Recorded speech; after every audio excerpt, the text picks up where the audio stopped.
Hi, Mrs. F. You were referred by Dr. RN for concerns about attention functioning. There were several assessments taken for evaluation.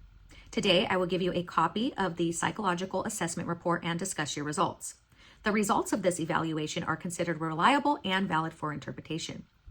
I will summarize for you today the test results in the following sections: clinical interview, cognitive assessment, achievement assessment, information processing, personality, and mood. First, clinical interview. Information from both the interview and medical history reveals a history of both depression and anxiety, acute stress from experience in the Army, and there is a history of irregular menstrual cycles that I would like for us to look further into. Both math ability and attention difficulties have impacted both life skills and education.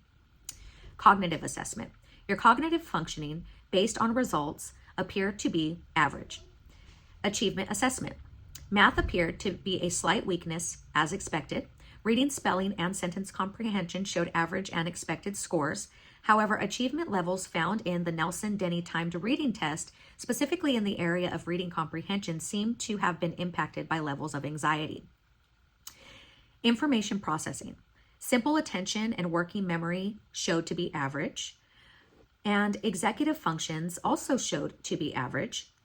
But it is important to note that on the measure of sustained attention, according to the Rough 2 and 7 selective attention test, your performance in the areas of speed and accuracy were consistent with that of an individual with ADHD at the 0.01 significance level. Regarding personality, according to the MMPI-3, you did trigger an exaggerated pattern of reporting. This could be triggered by your levels of anxiety that did show persistent in almost all categories of testing. Regarding your mood, and we looked at both depression and anxiety using the Beck Depression Inventory and the Beck Anxiety Inventory. These measured that mood based on your responses and clinical skills do show that you are experiencing a high degree of psychological distress. Problems in your environment cause a great deal of inner tension, which is leading to some depression, strained relationships, and isolation. Your depressive mood, though, did not meet the criteria for depressive disorder. However, your levels of anxiety are in the severe range.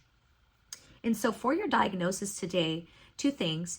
There are cognitive impairments in sustained attention and working memory, and a diagnosis of generalized anxiety disorder. And so my recommendations to you are to start psychotherapy as soon as possible to address strategies for your depression and anxiety. The key is to stay consistent, Mrs. S, with your treatment, even after your symptoms have lifted. Stay with it. There also appears to be a learning disability, specifically in the area of math, that has impacted you along the way that never went diagnosed since childhood.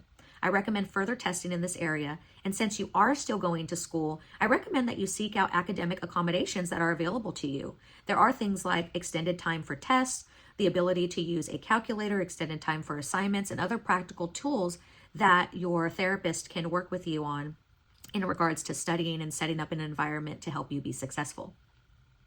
Your initial reason for being seen was for concerns about attentional functioning. I want to encourage you that utilizing both behavioral and practical learning strategies can lead to freedom both in your emotions and facilitate increased attention, which was the initial reason for you seeking assistance today. I'm wishing you the best of your endeavors, and I'm open to any questions that you may have at this time.